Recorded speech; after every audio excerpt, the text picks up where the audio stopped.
नमस्कार, नमस्कार। मैं गिरजेश कुमार तिवारी आप सब लोग को टारगेट ऑन इंजीनियर्स पर थ्योरी ऑफ मशीन का क्लास स्ट्रेंथ ऑफ मटेरियल पढ़ा रहा हूँ। स्ट्रेंथ ऑफ मटेरियल का ये 68 लेक्चर है। 67 लेक्चर हम आपको पहले से ही करा चुके हैं। तो स्ट्रेंथ ऑफ मटेरियल का 68 लेक्चर, जो कि आज हम टॉर्सन के बारे में जानेंगे। टॉर्सन्स का लास्ट टॉपिक थ्योरी भी बचा हुआ और टॉर्सन के क्वेश्चंस भी हम सब लोग डिस्कस करेंगे।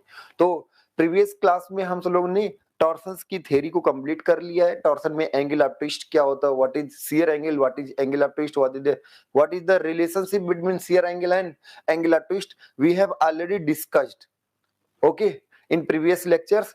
और आप सब लोग को रेगुलरली क्या करना है, 1 by 1 क्लासेस को अटेंड करना है। अगर आप रेगुलर सारी क्लासेस अटेंड कर रहे हैं, आई गारंटी कि आप सब लोग को सोम अच्छे से समझ में आ जाएगा। तो आप सब लोग स्ट्रेंथ ऑफ मटेरियल की 1 to 67 लेक्चर्स देखिए। 68 लेक्चर आज हम करने वाले हैं, जिसमें हम टॉर्सन्स के न्यूमेरिकल करेंगे और टॉर्सन्स की कुछ बची हुई थ्योरी करेंगे। बात समझ में। टॉर्सन में हम सब लोग ने फर्स्ट लेक्चर में शियर एंगल और फिर एंगल ऑफ ट्विस्ट में रिलेशनशिप निकाला, टॉर्सन्स के एजेंशंस को जाना।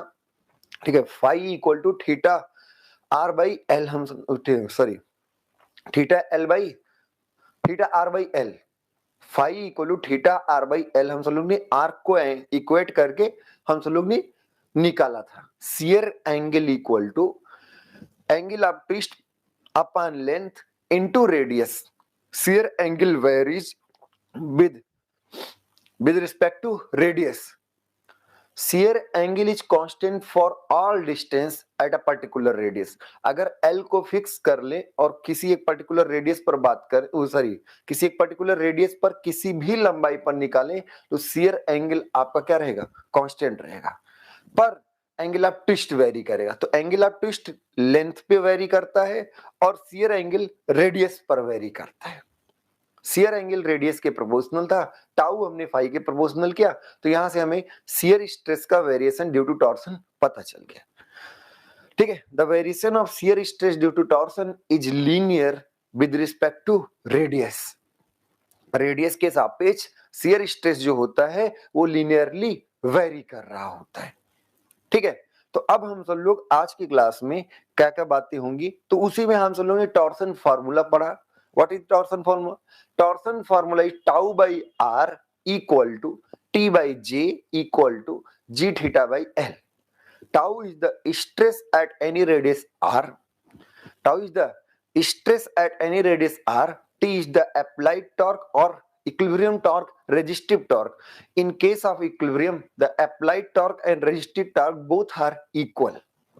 J is the moment of inertia. J is the polar moment of inertia. Focus on the point. What is polar moment of inertia? J is the polar moment of inertia. This formula is valid only for circular sets. Circular, it may be hollow or it may be solid set. Okay. So J is the polar moment of inertia and polar moment of inertia for solid set equal to pi by 32 d to the power 4. For hollow set, polar moment of inertia for hollow set is equal to pi by 32 d outer to the power 4 minus d inner to the power 4. Okay. And G is the modulus of rigidity. Modulus of rigidity tells about the resistance against shear deformation. Resistance against shear deformation. If G is more, then you can conclude that there will be less shear deformation on application of shear stress. Okay, for different material G is different. G is the material property. G only depends on the material. If we change the material, then G changes.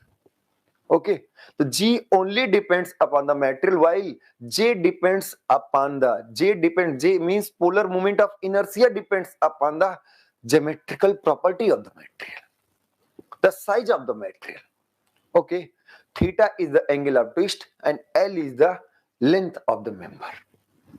Okay, and by equating tau by R equal to T by J, we find out the tau max equal to T by ZP. And maximum allowable torque equal to tau allowable into Zp, and for same material of the set, Zp polar section modulus decides the strength of the set, means maximum torque carrying capacity. Polar moment of inertia he decide करेगा कि कौन कितना ज्यादा torque carry कर सकता है. Okay, clear हुआ. फिर हम समझेंगे दूसरा देखा, tau by R equal T by J equal G theta by L and theta equal T L upon G J. Theta equal T L upon G J. और हियर हम सब लोग ने एक नया प्रॉपर्टी जाना, G J by L. G J by L is known as क्या, what is torsional stiffness. Torsional stiffness equal to Gj by L.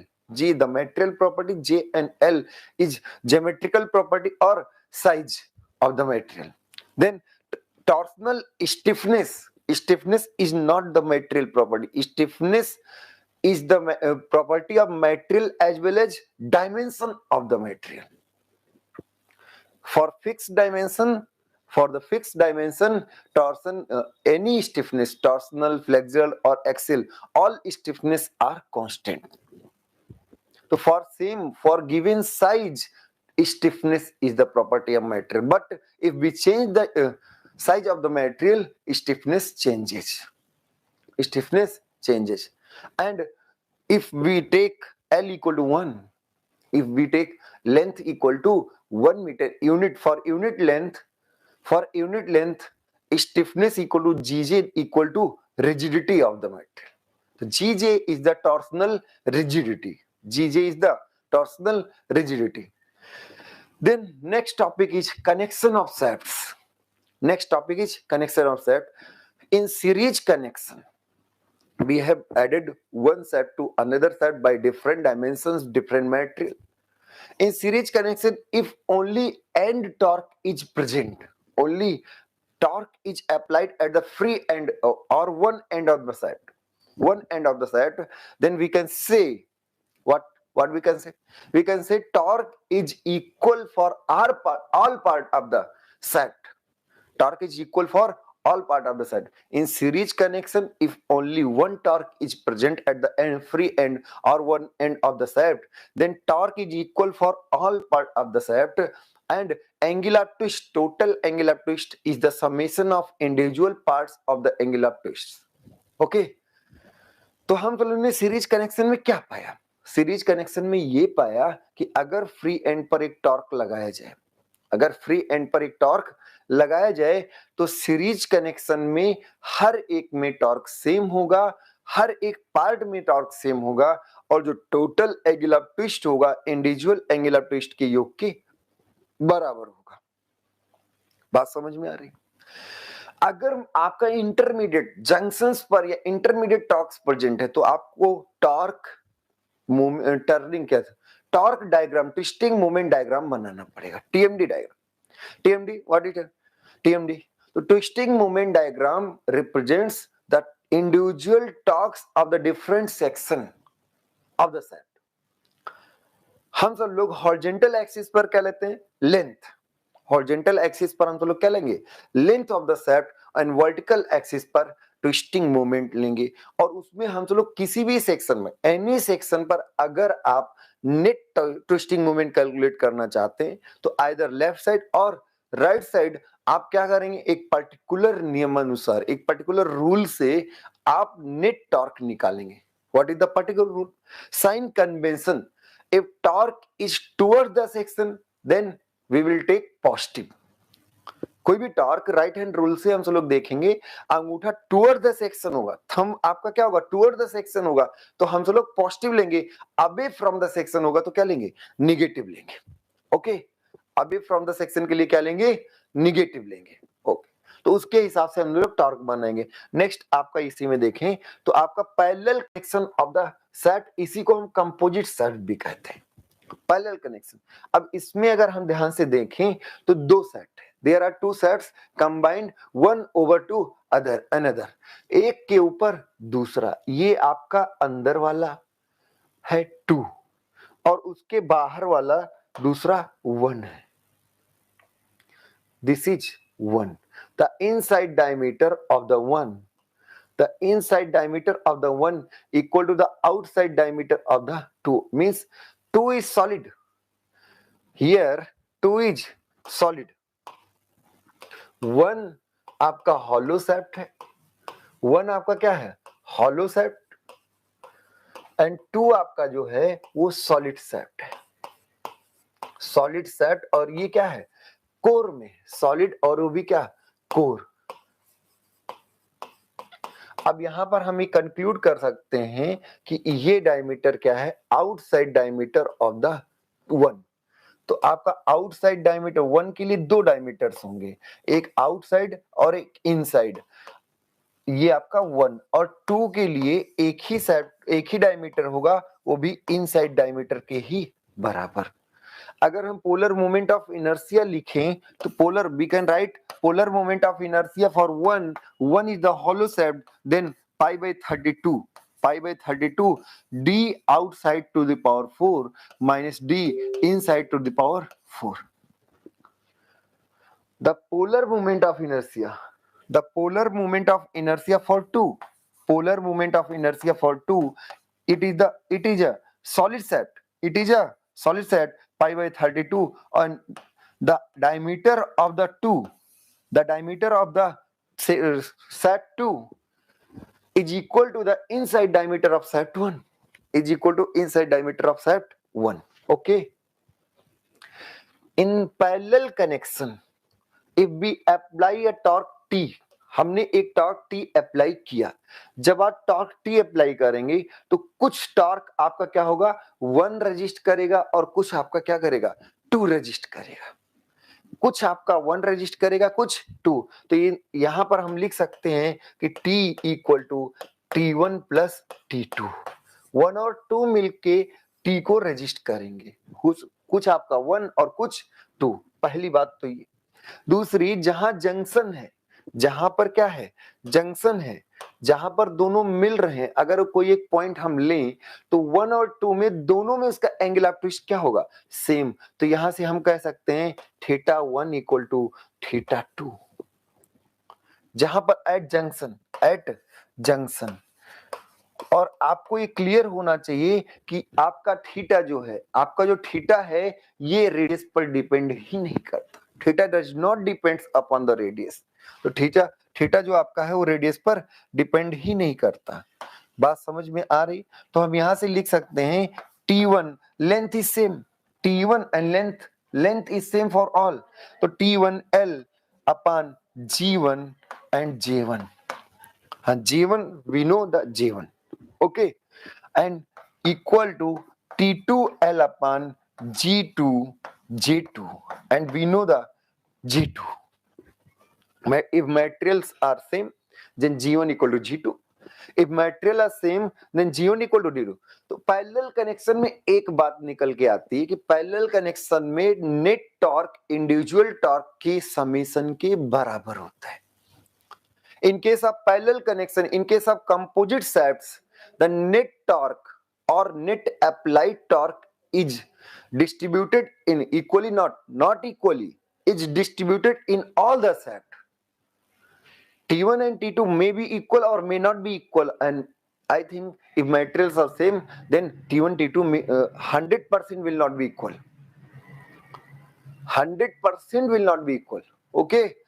तो क्या होगा कि net torque equal to T1 plus T2 and angle of twist at junction equal to for 1 and 2 दोनों के लिए angle of twist क्या होगा, same होगा। तो T1 L upon G1 J1, T2 L upon G2 J2। Okay, clear हुआ सब लोग को? सब लोग को सारी चीजें क्लियर हो गई। अब ऐसी ही बात यहां भी लिखी होगी, बुकलेट में देखते हैं। तो वही equilibrium T1 plus T2 minus T equal to 0 means क्या है, T equal to T1 plus T2, जितना अप्लाइड उतना रेजिस्टिव, और रेजिस्टिव दो लोग मिलके θ1 इक्वल टू θ2 इक्वल टू θ3, और T1 L1 upon G1 J1 and T2 L2 θ1 जो है G2 J2 अपन, चूंकि θ1 θ2 के बराबर, तो हम यहां से कह सकते हैं NL कट जाएगा और जो T1 आएगा T2 G1 J1 अपान G2 J2।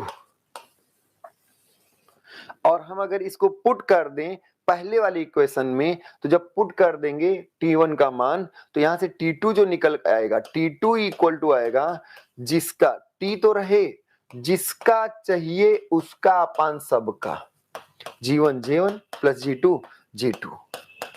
ओके, ऐसे T1 जब निकालेंगे तो T1 जिसका चाहिए G1 J1 अपान G1 J1 plus G2 J2। तो ये आपका अलग अलग टॉर्क हो जाएगा। ऐसे अगर मल्टीपल हो तो हम कह सकते हैं जिसका चाहिए उसका।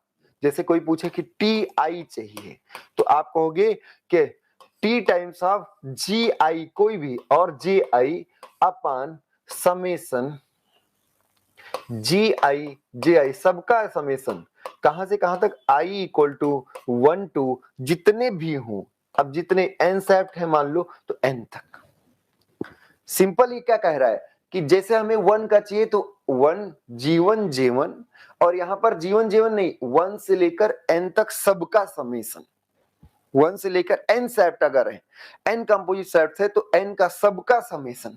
ओके, क्लियर हो गया होगा आपको। समेशन, सिग्मा हमेशा समेशन को रिप्रेजेंट करता है। ओके, तो इसी में लिखा हुआ जीजे जो है वो एक्सियल, सॉरी एक्सियल नहीं भाई, ये टॉर्सनल रिजिडिटी है। Torsional rigidity and G1 JI अगर कर देंगे तो sum of torsional rigidity of all members. ऐसे इस केस में अगर हम बात करें तो व्हाट इज, अब अगर T1 लिखें तो T1 मटेरियल अगर सेम है, G same, what is the value of T1 and T2 बोला गया है, what is the value of T1 and T2। तो T1 अगर आपको बताना हो तो आप T टाइम्स आप G सेम मान लो। अगर हम 1 की बात करें तो 1 का होगा π/32 पावर 4, और ऐसे नीचे होगा, ये होगा π/32 d की पावर 4 माइनस d/2 की पावर 4। ये हो गया पहला, प्लस π/32 और इसका d/2 की पावर 4 है। अरे भाई T1 के लिए आप क्या लिखोगे, T1 के लिए लिखोगे T times of G1 J1 upon G1 J1 plus G2 J2। अब यहाँ पे G अगर सेम ले लें तो G सबका कट जाएगा, तो T यहां से for equal G T J1 upon J1 plus J2, ये तो आएगा। π/32 सब में कट दो, तो T1 का मान जो आएगा, T1 का मान आएगा T टाइम्स ऑफ π/32 अगर कट कर दें तो यहाँ 1 माइनस 1/16, यहां पर आएगा 1 माइनस 1/16 और प्लस 1/16, 1/16 π/32 d की पावर 4 कैंसिल आउट हो गया, तो यहाँ पे आएगा 15/16, यहाँ t टाइम्स ऑफ 15/16 और यहाँ पर आएगा 15/16। अगर हम देखें तो यहाँ पर 1 आ जाएगा, तो t का मान जो आएगा वो 15t/16 आएगा, t का मान जो आएगा वो 15t/16 आएगा, और T1 का मान, और T2 का मान जो आएगा वो t/16 आएगा, क्योंकि T1 प्लस T2 आपका क्या है, T1 प्लस T2 आपका है, T1 प्लस T2 ही तो आपका है क्या, T के बराबर। तो आपको हमारे ख्याल से क्लियर हुआ होगा T1 T2 कैसे निकाला जाए। How to calculate the T1 and T2 in case of composite shaft? We have calculated like this: T1 equal to T times of G1 J1 upon G1 J1 plus G2 J2.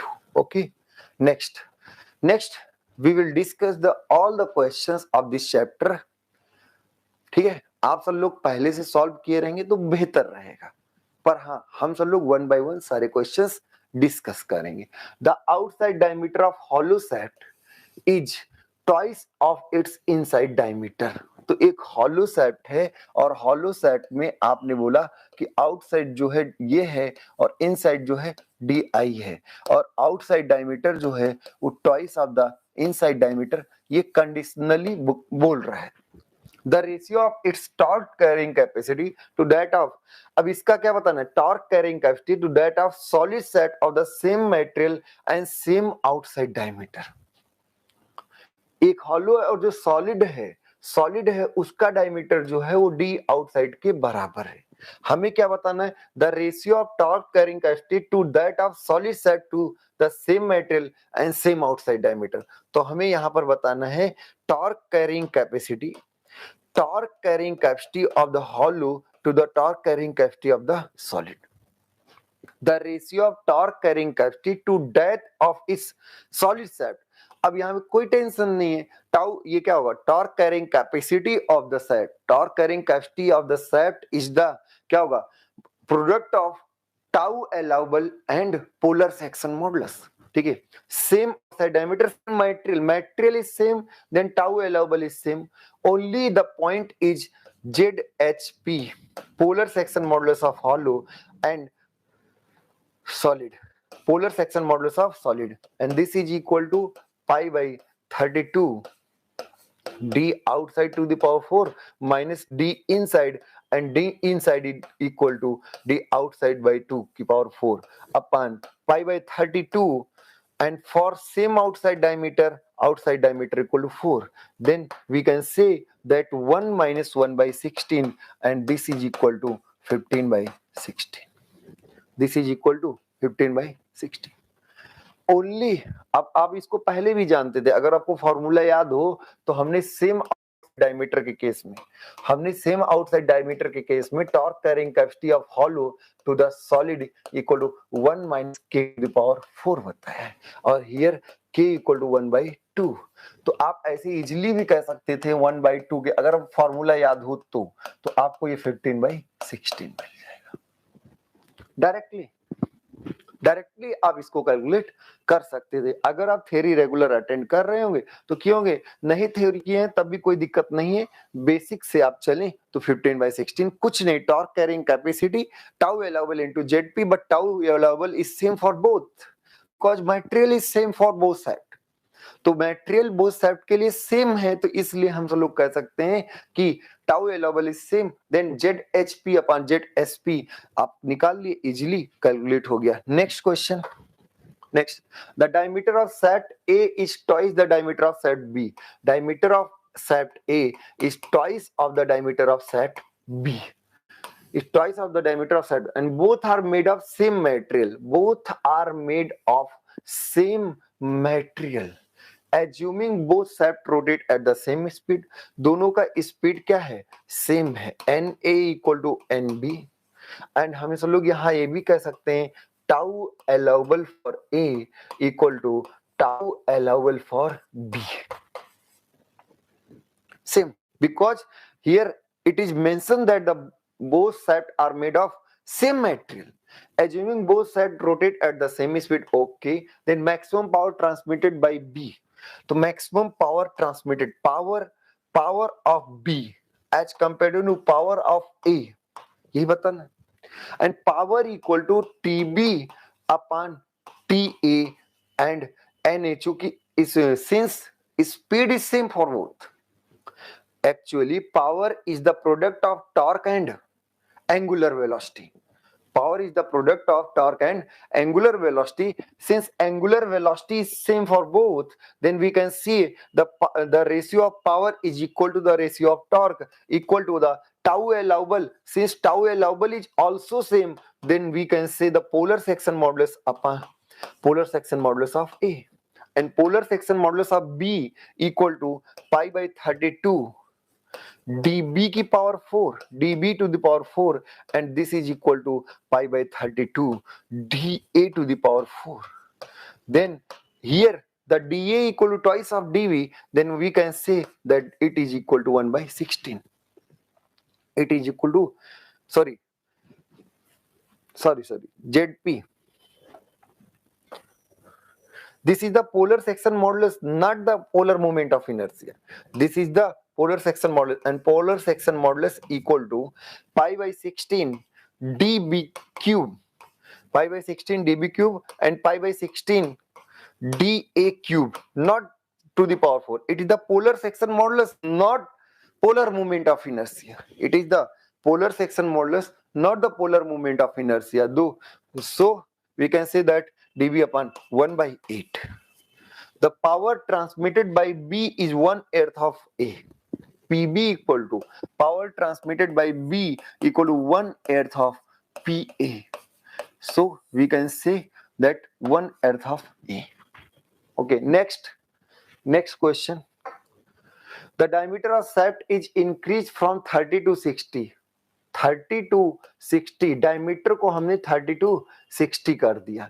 The all condition remains हर unchanged, और सारी conditions को हमने change नहीं किया, loading नहीं किया, material नहीं किया, कोई चेंज नहीं किया.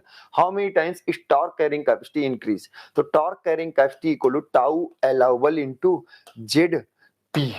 Since all conditions are same, only diameter changes 30 to 60, then क्या होगा? T2 upon T1 equal to ZP2 upon ZP1. Polar section modulus will decide the torque carrying capacity and it is the ratio pi by 30. So D2 cube upon D1 cube equal to 60 by 30 का whole cube equal to T2 equal to 8 times of T1. Torque carrying capacity 8 times increase कर जाएगा. अगर diameter हम 30 to 60 means double कर दें, 30 to 60 छोड़ो, diameter अगर double कर दें, torque carrying capacity 8 times increase किया. Moment of polar moment of inertia 16 times बढ़ेगा, पर polar section modulus 8 times increase करेगा. Polar section modulus 8 times increase करेगा, टॉर्क कैरिंग कैपेसिटी भी 8 टाइम्स इंक्रीज करेगी. और solid circular shaft of 60 mm diameter, कोई solid circular shaft है जो 60 mm डायमीटर का है, transmit a torque of 16. Torque जो है वो आपका 1600 न्यूटन मीटर है. Diameter of the shaft equal to 60 mm. The diameter of shaft equal to 60 mm. The value of maximum shear stress developed is, तो maximum shear stress equal to T into R max equal to D by 2 by I is the pi by 32 d to the power 4. Then it is equal to 16t upon pi d cube.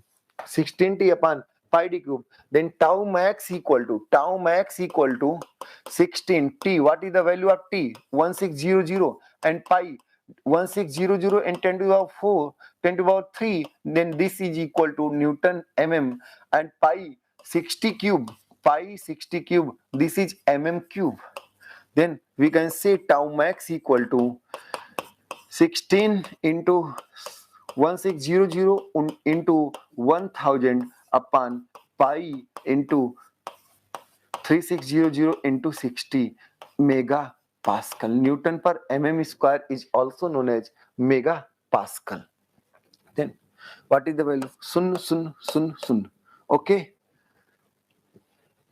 So tau max equal to 16 into 16 into 1000 upon 36 into 6 into pi. Okay. Then we can calculate the value of this. 4 4 ja, 4 9 ja.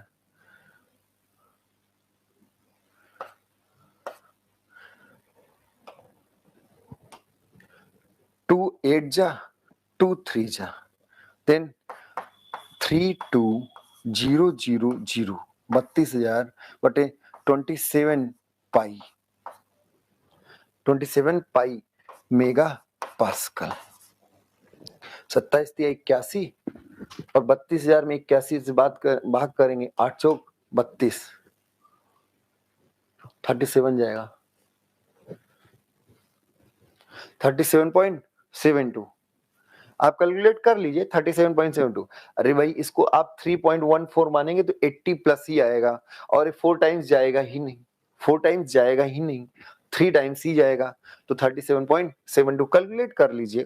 37.72. The next value is the hollow set of same cross section area and material as that of solid shaft. तो hollow set अगर same cross sectional area हो तो हम बता चुके हैं torque hollow upon torque solid equal to 1 plus k square upon under root 1 minus k square. और इस केस में आप ये कह सकते हैं कि ये ग्रेटर देन 1 है। तो for same cross sectional area को सेम वेट कह सकते हैं फॉर गिवन लेंथ। तो सेम क्रॉस सेक्शनल एरिया में क्या होगा, हॉलो सैफ्ट पूछा है, हॉलो सैफ्ट क्या होगा, more torque. Hollow shaft can transmit more torque as compare to solid shaft. Hollow shaft solid shaft की तुलना में ज्यादा टॉर्क ट्रांसमिट कर सकता है जब क्रॉस सेक्शनल एरिया क्या हो, सेम हो। Okay, next, what is the total angle of twist of the step shaft subjected to torque T. अगर यहाँ पे टॉर्क टी है तो इसमें टोटल क्या एंगल ऑफ ट्विस्ट, तो angle of twist equal to θ1 plus θ2 because it is the series connection, the torque is same for all, and theta total equal to θ1 t into this is 2l upon g into d j I gj, तो pi by 32 d to the power 4 plus t into l, this is the length l, only l, t into l upon g pi by 32 and यहाँ पर 2d की power 4 because the diameter is 2 times of d, because the diameter is 2 times of d, then theta equal to, you can write 32 tl upon pi g d की power 4, we can take the common this value, then 32l, here the value is 2 because 32 tl upon pi g d की power 4 we have taken common, then there is 2 and here 1 by 16 because 2 4 ja 2 2 to the power 2 2 into 2 into 2 into 2 equal to 16, or we have taken tl upon pi g d to the power 4 common, then the value is theta equal to 16 to the 32 tl upon pi g d to the power 4 and 32 upon 16 and equal to 33.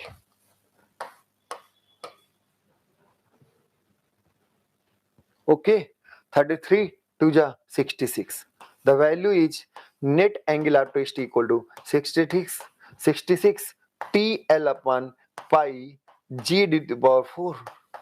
The total angular twist equal to 66 TL upon pi g d to the power 4. Next question. What is the maximum torque carrying transmitted by a hollow set of external radius r and internal radius r? Fs is the allowable shear stress. तो maximum torque transmitted equal to tau allowable into Zp.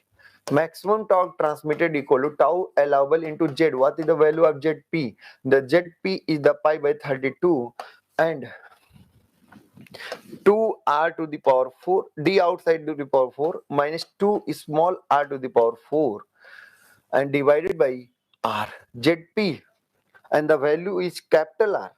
The value is divided by capital R. Then torque transmitted capacity equal to tau allowable 2 4 32. तो यहाँ पे आ जाएगा pi r to the power 4 minus small r to the power 4 upon 2r. Upon 2r. Okay. यहाँ पे r आप लिखेंगे ना तो ये आएगा 2r आएगा, ये भी आप ध्यान रखिएगा। Pi by maximum torque transmitted, the maximum torque transmitted tau equal into z, and z is the value of j upon r, and j equal to pi by 32 2r. The diameter is the twice of radius. Always we know the diameter is twice of the radius, then 2 times of r, and 2 then it is 16 and divided by r is not typed, then we can type this is equal pi by 2r r to the power 4 minus small r to the power 4 into tau allowable. The correct option is B. The correct option is B part. Next, the total number of question is 21. Okay. Next, For circular shaft diameter d subjected to torque T, the maximum value of shear stress. तो maximum tau max we have already find 16T upon pi d cube. This is nothing but this is equal to d by 2 upon j. J is the pi by 32 d to the power 4. Then maximum shear stress equal to 16T upon pi d cube. Maximum shear stress equal to 16T upon pi d cube. Next, the shaft transmit a torque T. The allowable shear stress is tau. So tau allowable equal to 16T upon pi d cube, because tau max and d equal to cube root 16T upon pi tau. 16T upon pi tau. 16T upon pi tau. This is cube root, not 3. This is cube root. This is cube root. So 16T. This is equal to 16T upon pi tau. Next, a solid shaft of diameter d and length L is fixed at both end. ये solid shaft है और दोनों end पर क्या है? Fix है. Fix at both end. This is equal to a torque T naught is applied at a distance L by 4 from the left down. जैसे ही आप टी नॉट अप्लाई करेंगे, यहाँ पर रेजिस्टिव कुछ आएगा, यहाँ पे रेजिस्टिव कुछ आएगा, यहाँ मान लो T1, यहाँ मान लो T2. तो पहला तो आप यही लिख सकते हो कि T1 plus T2 equal to T naught. T1 plus T2 equal to T naught. First we can mention that T1 plus T2 equal to T naught, and second one theta at junction. यहाँ पे कोई point लो तो दोनों का theta क्या होगा? Same. तो θ1 equal to θ2. यहाँ पर कोई एक पॉइंट लिया जाए, यहाँ पे लिया जाए, तो इसमें क्या है कि T1 और यहाँ की लंबाई L/4 है. T1 L/4 और GJ यहाँ पर सेम ही आएगा, क्योंकि G मैटेरियल सेम है, J वही डायमीटर है. T2 यहां से आएगा 3L/4 अपान GJ 32G. आप सोचिए कि दोनों यहां पर आप T लगाए, जैसे आप T लगाए दोनों तरफ रिएक्शन आया, दोनों तरफ क्या है? रिएक्शन. दोनों टॉर्क जो होगा वो इंडिविजुअल इसका T नॉट के बराबर होगा. T1 प्लस T2 जो होगा वो T नॉट के इक्वल होगा. फिर आप यहां पर कोई एक पॉइंट मानो, तो आप चाहे इस साइड से देखो, यहाँ पर कोई एक पॉइंट चाहे इस साइड से देखो चाहे उस साइड से, दोनों घूमे तो सेम होंगे ना. दोनों तो घूमे, दोनों का एंगल ऑफ ट्विस्ट क्या होगा? सेम ही होगा. तो हमने θ1 θ2 कर दिया. T1 यहाँ पे टॉर्क T1 है, लंबाई क्या है? L/4. यहाँ पे टॉर्क क्या है? T2 है, पर लंबाई क्या है? 3L/4. तो यहाँ से हम कह सकते हैं कि T1 equal to 3 times of T2.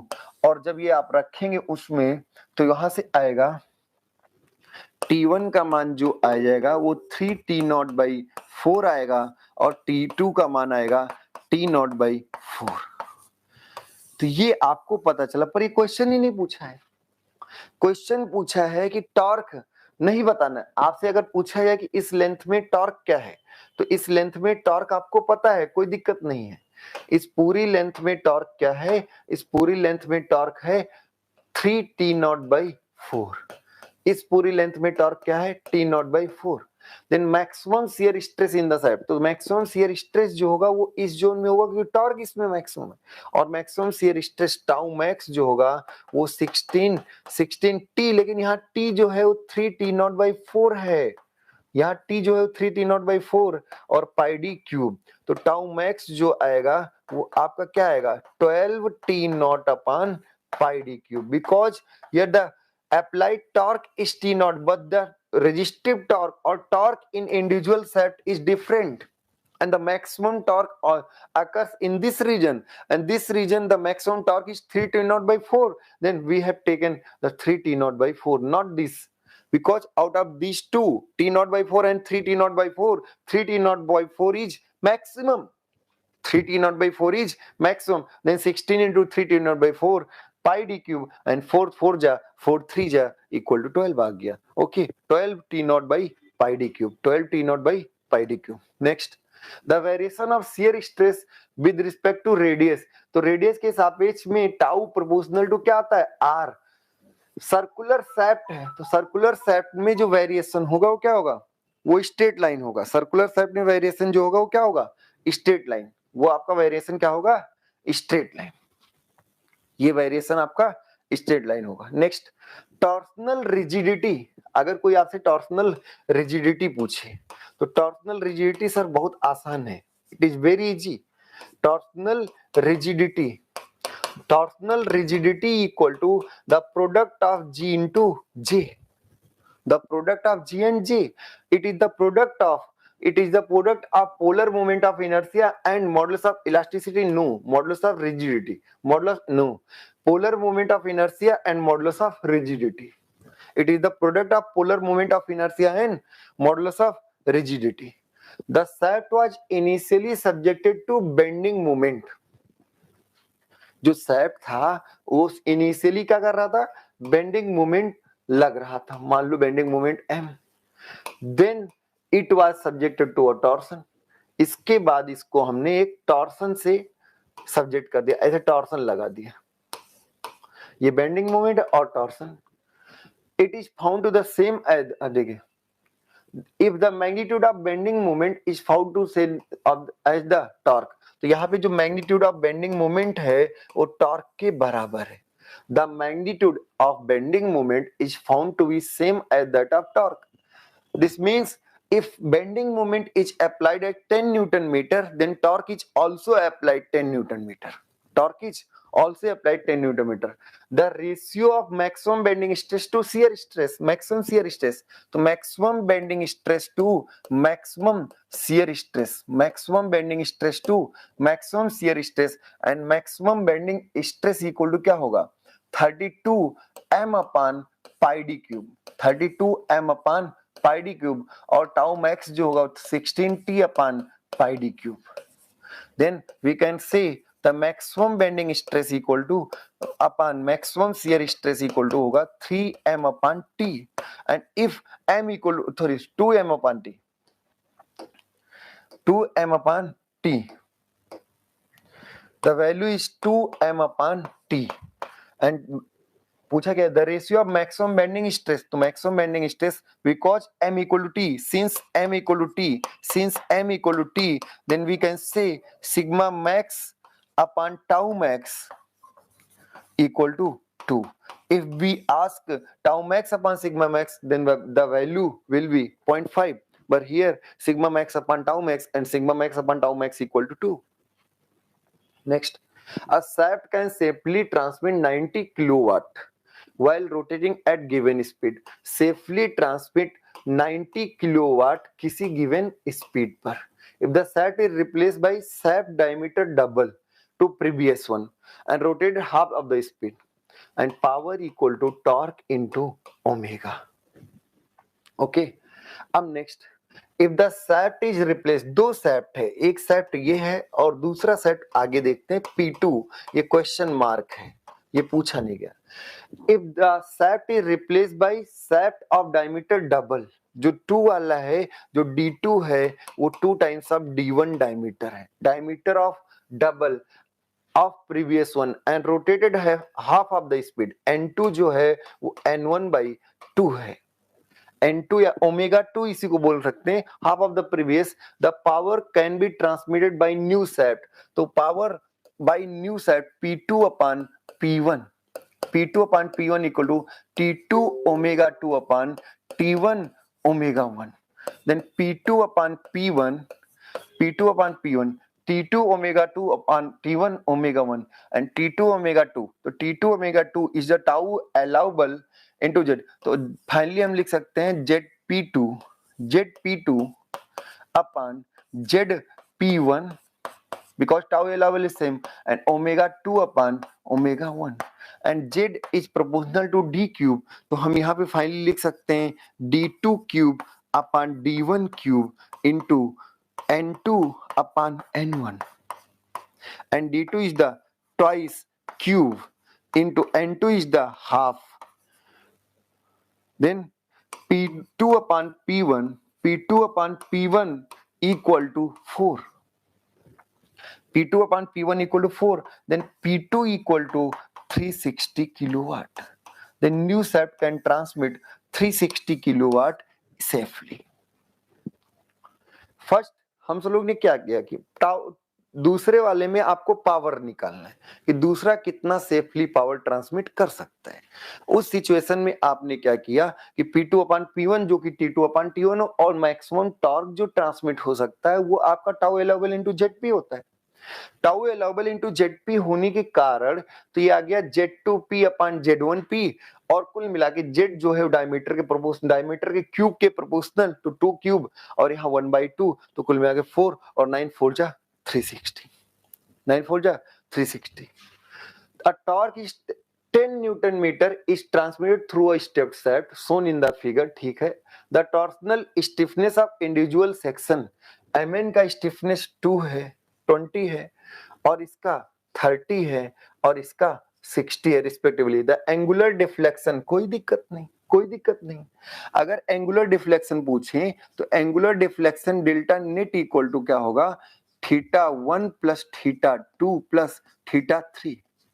यहां से आप कहोगे टॉर्क सेम है सब में, तो यहां पे आएगा L1/G1 J1 plus L2/G2 J2 plus L3/G3 J3, यही होगा। तो यहां से आएगा T टाइम्स ऑफ, अब ये देखिए ये 1/स्टिफनेस 1 है तो 1/20 प्लस 1/30 प्लस 1/60। तो यहां से अगर आप देखें तो यहां से 10 T का मान 10 है, 60 एलसीएम ले लेंगे तो यहां होगा 3 प्लस 2 प्लस 1, तो ये आ जाएगा 1 रेडियन। तो थीटा नेट जो आ जाएगा वो क्या आ जाएगा 1 रेडियन। थीटा नेट अल्टीमेटली क्या होना है, θ1 प्लस θ2 प्लस θ3 और θ1 जो है वो L1/G1 J1 plus L2/G2 J2 plus L3/G3 और ये आपका GJ/L जो होता है, GJ/L यही तो स्टिफनेस होता है और स्टिफनेस यहाँ पे दिया हुआ है, तो GJ/L दिया तो आपको 1 कर देना, 1/20 प्लस 1/30 प्लस 1/60, 10 आपका T का मान है, 1 रेडियन आ गया। आसान सा क्वेश्चन है। Next, the diameter of solid shaft is D, the inside diameter and outside diameter of hollow shaft is same material divided, ठीक है। inside and outside सब कुछ दिया। what is the ratio of weight of the hollow shaft to the weight of the solid shaft, what is the ratio of weight, अब देखिए weight of hollow to the weight of solid, weight of hollow to the weight of solid, weight actual में जो होगा mass of hollow to the mass of solid equal density of hollow into volume of hollow upon density into volume of solid, and density cut जाएगा तो यहां से आएगा area into L और यहाँ area into L, volume is the cross sectional area, it is the ratio of area. तो finally आ गया AH upon AS। तो AH क्या होगा, π/4 कट जाएगा, AH के लिए होगा 2D/√3 का स्क्वायर माइनस D/√3 का स्क्वायर, 2D/√3 का स्क्वायर माइनस D/√3 का और यहां पर D स्क्वायर। तो यहां पर आप देखें ध्यान से, यहां पर अगर आप ध्यान से देखें तो ऊपर जो आएगा वो 4 आ जाएगा, 4/3 4 माइनस, तो यहां से आएगा 3/3, अरे भाई यहाँ 4 होगा, इसका स्क्वायर करोगे तो 4/3 आएगा, इसका स्क्वायर करोगे 1/3 आएगा, 4 में से 1 गया 3/3 और यहाँ D स्क्वायर और अपान D स्क्वायर, तो यहाँ से क्या आ जाएगा 1:1, 1:1। बात समझ में आ रही है? π/4 करोगे π/4 कट जाएगा, उसको लिखने की जरूरत नहीं है, तो आप इजिली बता सकते हैं the ratio of weight equal to the ratio of mass equal to density into volume. Mass is the product of density into volume, and density volume is the product of cross sectional area into length, and length is same. Then finally the weight, the ratio of weight is equal to the ratio of cross sectional area. The ratio of weight is equal to the ratio of cross sectional area. Then we can say the value of this is this 1:1. Next, two shaft, one hollow and other solid have same material, same mass. Same material, same mass. The inner diameter of hollow is half. Half means K equal to 1/2 outside diameter. The ratio of torque can be transmitted by two shafts. By these two. तो अब यहाँ पे hollow पहले बोला गया है, तो hollow का पहले लिखेंगे TH/T एस और यही आपका Z H upon Z S होगा और यही आपका 1 plus K square upon under root 1 minus K square के बराबर होगा। तो 1 प्लस के स्क्वायर कहोगे तो 1 प्लस 1/4 और यहाँ आएगा अंडर रूट 1 माइनस 1/4, तो यहाँ से आएगा 5/4 और यहाँ से आएगा √3/2 √3/2, तो यहाँ से फाइनली आएगा 5/2 √3। जब आप यहां बोल सकते हैं सेम मास जब वर्ड आए तब ये वाला फॉर्मूला है, नहीं तो 1 माइनस k⁴ होता, तो यहाँ पे 5/2 √3 5/2 √3 5 अपान क्या हो गया 2 √3। नेक्स्ट, अब इसमें the PQRS subjective to torque PQRS as shown 2t clockwise. अगर इसका हम टॉर्क डायग्राम बनाएं ऐसे तो पार्ट करेंगे, यहाँ पे ट्विस्टिंग मोमेंट डायग्राम बने, तो ये आपका टुवर्ड सेक्शन, ये प्लस टी, यहाँ पे खड़े हुए इधर देखे प्लस, इसमें देखे तो प्लस टी और फिर इधर माइनस टी, तो ओवरऑल क्या आ गया ये 0, इसमें क्या आ गया 0। अरे भाई यहाँ खड़े हुए जितना प्लस उतना माइनस, जितना प्लस उतना माइनस, तो नेट 0। और फिर इसमें जब आए तो चाहे इधर से पूछ लो, तो इधर से ये -2t -2t, अगर यहाँ खड़े हुए और ये ऐसे आया तो ये, और फिर इधर से पूछिए तो भी ये तो नेट 0 है, ये बाहर तो -2t। तो अब आपसे पूछा maximum torque for the set section occurs, तो मैक्सिमम टॉर्क अगर वैल्यू वाइज देखा जाए तो पी क्यू के बीच में ही तो है, P and Q. Maximum torque की वैल्यू वाइज अगर बात करें, आप किसी भी सेक्शन पे खड़े हुए, जैसे इसमें हमने राइट से देखा तो ये दूर, इस सेक्शन से तो दूर जा रहा है ना, अगर किसी सेक्शन से दूर जा रहा है तो आप कहोगे निगेटिव होगा, तो -2t। तो मैक्सिमम जो टॉर्क होगा वो क्या होगा, वो -2t के बराबर होगा। कहां घटित होगा, पी और क्यू के बीच में, पी और क्यू के बीच में। The circular shaft subjected to torsion undergoes a twist of, तो ट्विस्ट जो है वो आपका 1 डिग्री है, और डिग्री का मतलब π/180 रेडियन है। लेंथ जो आपका है 120 सेंटीमीटर है। The maximum shear stress induce is limited, tau max जो है, टाउ मैक्स वो लिमिटेड है, वो आपका 1000 किलोग्राम पर सेंटीमीटर है स्क्वायर। मॉडुलस ऑफ रिजिडिटी भी आपको दिया है, वो भी किलोग्राम पर सेंटीमीटर स्क्वायर में ही दिया है। Then radius of the shaft should be, radius आपका क्या होना चाहिए, जो tau max by R equal to G theta by L, तो यहां से r इक्वल टू जो आएगा वो tau max L upon G theta होगा। तो r equal to tau max का मान 1000 एल का मान है 120 सेंटीमीटर 1.2, यहाँ पे g का मान है 0.8 इंटू 10⁶, और थीटा का मान है π/180। तो यहां से अगर आप देखें तो इसको कह सकते हैं 1.2 इंटू 180 अपान 800, क्योंकि इसका 3 इसके गया 3 बचा 800 पाई। यहां से आप एक शून्य कटाओ, यहां से एक शून्य कटाओ, तो यहां से 1.2 इंटू 18 अपान आपका क्या आएगा 80 पाई। क्लियर हुआ? तो यहां पर आप कह सकते हैं 10⁶ है ये, ठीक है। अब इसमें 10⁶ हम तो लोग देख लेंगे, थोड़ा सा यूनिट का डिफरेंस है, अगर किलोग्राम होगा तो 10 से मल्टीप्लाई भी कर लेंगे, तो यहाँ से आएगा 9। अगर मान लो कि हम किलोग्राम को 10, ये किलोग्राम है ना, किलोग्राम को 10 से मल्टीप्लाई करेंगे तभी तो जी का मान आप रहेगा, तो थोड़ा यूनिट का है पर आप आसानी से कर लेंगे, कोई ऐसा दिक्कत नहीं आएगा, तो आप इसको आसानी से सॉल्व कर सकते हैं। आगे देख लीजिएगा, a round shaft of diameter d and length a, both end of a and b is subjected to a twisting moment t। अब ध्यान दीजिएगा, यहां पर एक a और b पर एक कोई राउंड शेफ्ट है जो फिक्स है, a round shaft और diameter d and length l is fixed at both end, is fixed at both end a and b, fixed at both end b a and b and subjected to a twisting moment, twisting moment L/4 distance पर twisting moment आपका लगा है C पर। at a distance L/4 the torsional stresses in the part of AB। तो ध्यान रखिए इसमें आप अभी निकाले थे तो यहाँ आया था 3T/4 और यहाँ आया था T/4। अब टॉर्सनल अगर हम आपसे स्ट्रेस की बात करें तो टाउ ए बी मैक्स जो आएगा अपॉन टाउ BC मैक्स जो आएगा ये एक्चुअल में 16T और ये आ जाएगा TAB अपॉन TBC के बराबर, और TAB है 3T/4 और यहाँ पे है T/4। तो यहाँ से हम कह सकते हैं tau AB max equal to 3 times of tau BC max. Maximum shear stress in AB equal to 3 times of maximum shear stress in BC because what is the main reason? Because the torque is different for different part of the section. तो क्या होगा? Is 3:1 is 3 in the ratio of 3:1. AC sorry AB की जगह यहाँ AC लिखिए AC।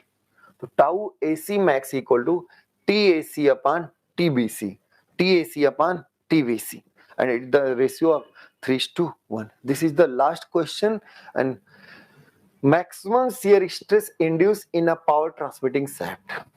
तो tau max maximum shear stress induced in a power transmitter directly proportional to the torque being transmitted। तो ये आपका डायरेक्टली आप कह सकते 16T upon pi d cube 16T upon pi directly proportional, बिल्कुल directly proportional to torque, okay, inversely proportional to cube of the diameter, okay, this is also okay। maximum shear stress equal to 16T upon pi d cube 16T upon pi d cube, and 16T upon pi d cube we can say the maximum shear stress is proportional to torque and maximum shear stress is inversely proportional to the cube of its diameter, directly proportional to polar moment of inertia, no, not directly proportional to polar moment। हाँ, maximum torque transmitting capacity is also proportional to the polar moment of inertia, but 1 and 2 is okay, then we can say 1 and 2 is correct। Power is transmitted by the shaft and maximum shear stress is directly proportional to torque, maximum shear stress is directly inversely proportional to cube root of the diameter, okay, the correct option is D part। तो हम सब लोग यहीं पे आज के lecture को विराम देते हैं, नेक्स्ट लेक्चर हम सब लोग फिर करेंगे, अगला चैप्टर शुरू होगा, आपका 8वां चैप्टर स्टार्ट होगा डिफ्लेक्शन ऑफ बीम। तो डिफ्लेक्शन ऑफ बीम हम सब लोग नेक्स्ट क्लास में करेंगे। आज के लिए इतना ही करते हैं, सारे क्वेश्चंस आपका 1 बाय 1 डिस्कस हो रहा है, आप सब लोग भी आप अपने क्वेश्चन प्रैक्टिस करें और भी क्वेश्चंस को ट्राई करें। इन सब क्वेश्चंस के अलावा भी अगर आपके पास कुछ ऑप्शंस है, आपके पास कोई बुक है, तो आप प्रीवियस ईयर के क्वेश्चंस को अच्छे से सॉल्व एटलीस्ट उतना तो करें, ठीक है, नहीं तो आपको ये बुकलेट हमारे कंटेंट तो पढ़ लेने से ही हो जाएगा काम, आप इसी को पढ़ लीजिए डिटेल में, कोई दिक्कत आपको नहीं आने वाली, ठीक है। आज के लिए इतना ही, बहुत बहुत धन्यवाद।